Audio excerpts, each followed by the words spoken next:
Hello, YouTubers out there. This is Jerry Saravia at the movies.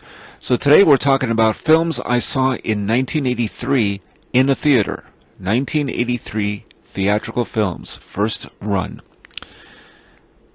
Clearly missing from this list is Martin Scorsese's The King of Comedy. As most of you know who have seen my channel, you know I'm a huge Scorsese fan. Always have been. And King of Comedy was actually the first film from this year that made me into a fan. But I didn't see this in theaters, mostly because the film, when it came, it went so quickly. It was gone in about a week and a half, if that. Particularly in a New York City theater. It certainly didn't play anywhere near where I lived, which was in Fresh Meadows, New York at that time. Queens, New York. So that certainly eclipsed my viewing. But I did see it later on television, and then DVD and so on, but many times. I've seen King of Comedy many times, but that is not on the list, and clearly, like I said, that's for good reason. So here we go. These are films I saw. To Be or Not to Be. This is a remake of the 1942 film by Ernst Lubitsch that starred Jack Benny. This one's got Mel Brooks and Anne Bancroft. I don't remember much about this movie. I know I didn't care for it. I love the original To Be or Not to Be, but that's really all I could say about this movie. It was directed by Mel Brooks' choreographer, his name of Alan Johnson, so not a Mel Brooks directed film either. First Mel Brooks film I ever saw in theaters, but I didn't really care for it. I probably may check it out again, but I'm sure it doesn't even hold a candle to the original. So let's move on to Terms of Endearment. By the way, To Be or Not to Be was a film I saw by myself. So anyway, Terms of Endearment, my parents and I went to see this one, and I love Terms of Endearment. This is one of those movies where the dialogue, the performances, everything was pitch perfect. It's one of the few perfect dramas I've ever seen, and I thought that when I first saw it, and I've thought that ever since. I've seen it a few times. I love this film. Shirley MacLaine, Deborah Winger, James L. Brooks film. Also starring Jack Nicholson, of course, who won his Oscar, in addition to Shirley MacLaine winning her Oscar. And it's just a great film. There isn't enough to really say about this movie. Great cast, Danny DeVito. They handled the ending very well, I must say. I thought as well. So, which is a tragic ending. I'm not going to give spoiler alerts. You know what this movie is all about. Terms of Endearment. It yielded a sequel, The Evening Star. The less said about that, the better. Shirley MacLaine was in that, Jack Nicholson, Juliette Lewis. And that's all I'm going to say about that movie. It came out 13 years later. So, enough about that. Moving on to Silkwood, which I saw with Meryl Streep, Kurt Russell, and Cher. Cher, aside from the Sonny and Cher show, I hadn't really seen Cher in a movie. So this was the first. I love this film. It's based on a true story about Karen Silkwood. And it's just a terrific movie. I think I've only really seen it twice, and it's been many years. I don't recall specific moments, but per se, but yes, definitely. Silkwood is a great film. It's funny. It's like one of those dramas you go to see in theaters. At the time, I was 12 years old. And you think, oh God, a drama? When you're 12, you're not interested in dramas. Well, Silkwood changed all that, in addition to, of course, Terms of Endearment. And so I felt a real kinship with the characters, and I really need to see it again. It's a 3-character story. And yeah, I don't really know what else I could possibly say about Silkwood at this time. But definitely a great film I will have to revisit someday.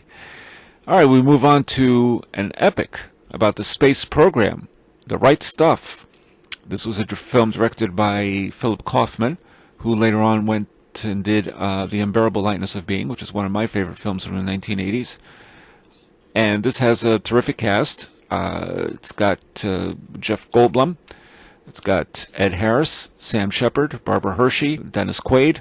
So, just terrific movie. There isn't enough that could really be said about The Right Stuff. I did see it again years later, and it's still a very good film. 3 hours long. Every minute is earned, I think, in that movie. It really is.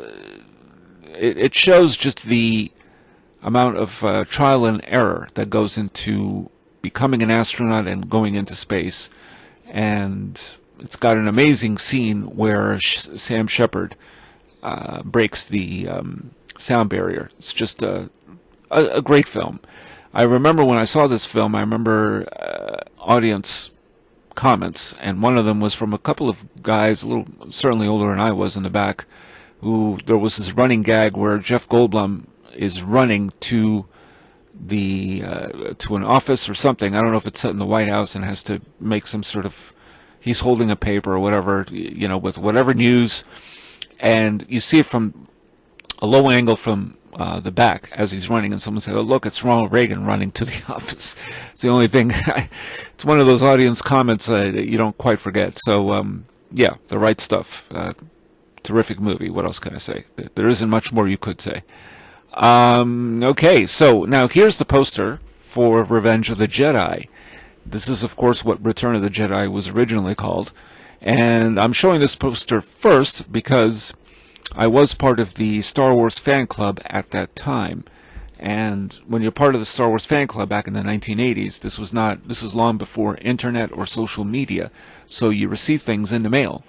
And at that time I received a one-sheet poster, which of course I do not have anymore. Probably would be worth some money, I don't know. I would get one just out of nostalgic purpose, just to have it again, but I'm sure it's worth a lot of money unless you get a copy of it. But this was an original, I believe, and it was originally called Revenge of the Jedi, so that excited me. But, of course, it's not, because the Jedi can't take revenge.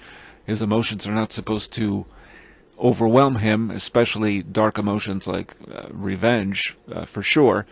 Otherwise, he would turn to the dark side. So, but that was exciting. Of course, I couldn't wait to see it. So here's Return of the Jedi. And, this was the first Star Wars film I ever saw that I was really disappointed by. I didn't hate the movie. I didn't think it was a bad movie. It was fine, but, in those days when you're younger, and this is what people have to remember, when you're young and you're a kid, preteen, you think Star Wars is going to be great, not just fine. So it should have been better. This is just my opinion. It's not across the board, although I know many people who saw Return of the Jedi, and I'm not trying to align myself with them. They didn't really think it was nearly as good as the first two Star Wars films, especially The Empire Strikes Back, which is a very tough act to follow. So you would expect Return of the Jedi would have been a lot darker, in particular because of the Sith, Darth Vader, the Emperor, Luke Skywalker. Those scenes are handled very well, by the way. It's the rest of the film that feels a little sloppy, a little lazily done. Except for, certainly, the special effects and everything are terrific. But Mark Hamill gave his best performance, I think, in this film until Last Jedi. But as far as Star Wars is concerned. But it should have been a whole lot better. And I just lost interest in Star Wars after this movie. So that's just the way it is. I never cared for the Ewoks. I still don't. So fun film overall, but a disappointment for this preteen. In the years since then, I still think Empire is superior in every way. So let's leave that alone for now. By the way, there were huge lines for that movie. And I saw it at the Cinema City 5, which I've done a video about that theater that no longer exists on this channel. Do look for it. Maybe I'll set it up so you can view the video on the end screen. So, Psycho 2. This was the second sequel that I saw in theaters that year. And I had just seen the original Psycho on television at the time. I think they were obviously airing that movie on television because Psycho 2 was about to come out. Psycho 2 is inferior. It's just not nearly as good as the original film. It's really, again, hard act to follow. Very hard. I don't care what anybody says. I know Quentin Tarantino and some other people think Psycho 2 is better. It's not. It's not a better film. Even the spoiler alert, if you haven't seen it, the reveal at the end, the fact that his actual mother is alive and the one that he had poisoned back in the day, which I don't know when that became canon. It might have been in Psycho 3 or later. Or maybe in the original Psycho. I can't remember now. Wow. Anyway, now that was his aunt. Then they sort of, the word is retcon, and in Psycho 3, they established that actually, no, that was his aunt, or whatever, just one of those movies. So it's an okay movie, but, again, with the name Psycho, it should be a lot better than okay. So Anthony Perkins was terrific in it, and it's got a surprise ending that, again, it works sort of, but it just misses the mark, I think. But it's inferior to the original. All right, now here's the first of 2 James Bond movies that came out that year. This is Octopussy with Roger Moore, and I remember I ran like hell to go see it, which was the theater is the Fresh Meadows Twin Cinema at that time. Then it became Multiplex later on. And I ran and I climbed this fence and I got a scar. So to this day I still have a little scar on just below my chest, because I scarred myself climbing a fence, and that scar always reminds me of Octopussy, which is a great movie. I love it. That's all I can really say about that. Very exciting movie. Then there's Sean Connery in Never Say Never Again. This was the second James Bond movie. Also very exciting movie, I thought. Remake of Thunderball. Sean Connery, of course, back in the role for the first time in, it was a 12-year gap between this film and Diamonds Are Forever. And I think in many ways, I'm probably one of the few that prefers this version over Thunderball. It's got Barbara Carrera, it's got Kim Basinger, and different actors playing Miss Moneypenny, Q, and so on, and M. And but I love this movie. It's colorful, it's exciting. I just love it. Bernie Casey is Felix Leitner. And I know I've mentioned this before. This was the first time they had a black guy playing Felix Leitner, and he was terrific in it. When people say, oh, God, films weren't woke before, I don't know, 2015, no, there were definite exceptions to that rule, even then. So this was the first time in history that you had 2 James Bond movies released the same year. Never Say Never Again, unfortunately, ran into some trouble with the production and everything else, and it's not, I guess, considered canon, although it should be. But it's a different studio, and, well, there you have it. So, yeah, Never Say Never Again, but definitely one of my favorites. Last time that Connery played Bond. Okay, now here's Misunderstood, and this stars Gene Hackman, and it's a drama. And I thought I saw it in '84, but it turned out it was in '83. Once again, the same theater, Fresh Meadows Twin Cinema. I went with my friend Chris to see it. And Henry Thomas is in it. And I think it has to do with the death of the mother, or Gene Hackman's wife. I can't remember exactly. I have never seen this film again, so I have nothing more to say about it, except that I think my friend Chris was going to tell his mother to go see it with him again. I have no intention to see Misunderstood again.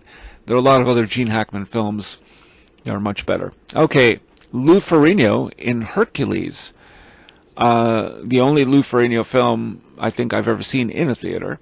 And I've seen the sequel to this, but on video, because it was never released theatrically. And Hercules is just crap. It's a piece of, horse dung. But it's somewhat of a good, bad movie. But when I first saw it, I didn't know the concept of good, bad movie. Hercules is terrible. It's just, if you want to see the story done, with a little more energy and a little less silliness, you're probably better off seeing the old Steve Reeves films. Or quite frankly, a better film altogether, even though it's not the same idea as Conan the Barbarian, which came out the year prior with Arnold Schwarzenegger. That's a terrific movie. Hercules is crap. So the first real crappy movie I think I saw in 1983 in a theater that I wish I hadn't, but there you go. I couldn't wait to get out of the theater when I saw it. Okay, Stephen King's Dead Zone. I just recently reviewed the film, which I never wrote a review for before. And Christopher Walken, it's one of the best Stephen King adaptations. Scary picture. Really just remarkable movie in every way, shape, or form. Also Martin Sheen is in it. Brooke Adams. Just a terrific movie. It's an audience picture. And the audience was really into the film.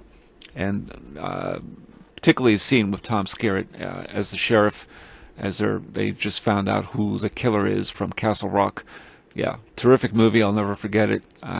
In particular, I remember a lot of people, particularly one guy in the back who kind of laughed with disdain at the Martin Sheen character who has to off himself because Christopher Walken sees the future about this guy who's trying to run for president at some point, and he kills himself because he was holding, spoiler alert, a baby as sort of a way to block himself from getting shot by Christopher Walken.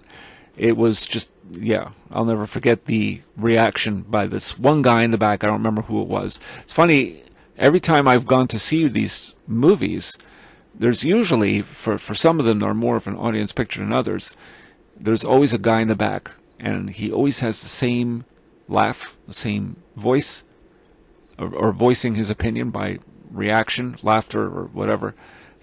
Yeah, I remember that as far back as Jaws. So, yeah.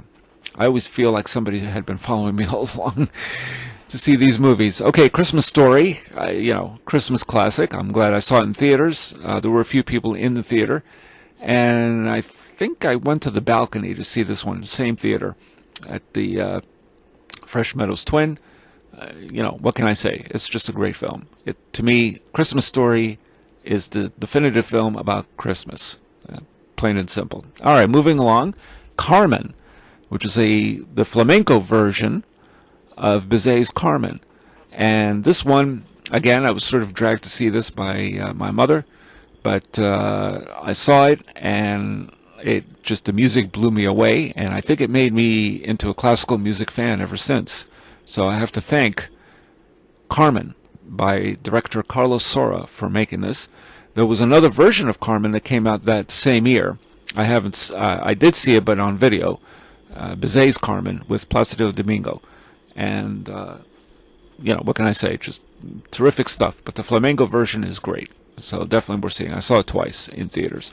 Blue Thunder is with Roy Scheider, directed by John Badham, and I believe Michael O'Keefe is in this movie, and also Malcolm McDowell.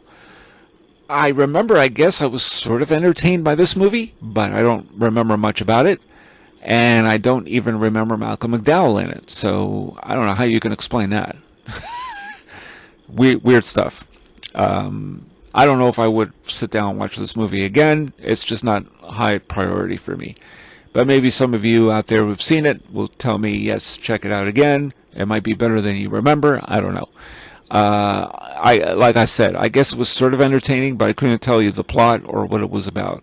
But I've always liked Roy Scheider, so who knows, maybe someday. And that is it for films of 1983, believe it or not. Superman 3 I did not see in theaters. I know there's a variety of other pictures I'm not thinking of right this minute. That is one. And I had thought that E.T. had been reissued that year, but actually it was not, although it did play for a good year. So there are several other films, like Brainstorm I'd seen later on video, or Bill Cosby himself. The Big Chill, Breathless, Amityville 3D. I'm sure as hell glad I didn't see that in theaters. Risky Business, Cujo, The Dresser, Dr. Detroit, the Dark Crystal, I believe. No, Dark Crystal came out the year before, sorry. El Norte, Educating Rita, so on and so forth. There's a lot of other films, Gorky Park, Get Crazy. I don't know what else to say. A lot of these, Merry Christmas, Mr. Lawrence, a lot of those I haven't really, I saw them, but later on, or The Outsiders, or The Osterman Weekend, etc. So, but this is anyway the film, and one I wish I had seen in theaters especially. Most of these I wish I had seen in theaters the first time, but Never Cry Wolf and War Games. I wish I had seen those in theaters, but that didn't quite work out. So there you go. So that's 1983, and probably next time I'll cover 1984. I was going to do a video on 1982, but unfortunately, I've noticed that there were very few that I'd seen in theaters in 1982. I don't know why, but that's just the way it is. I couldn't go to see too many R-rated movies even then. I saw more R-rated movies in the 1970s, which I had covered already. So, all right, I guess that's about it. So tell me which films you saw in theaters in 1983. and what did you think of them, and audience reactions, and what theater you saw them in, etc. And I'd love to hear your thoughts. And that's about it. This is Jerry Saravia at the Movies, signing off.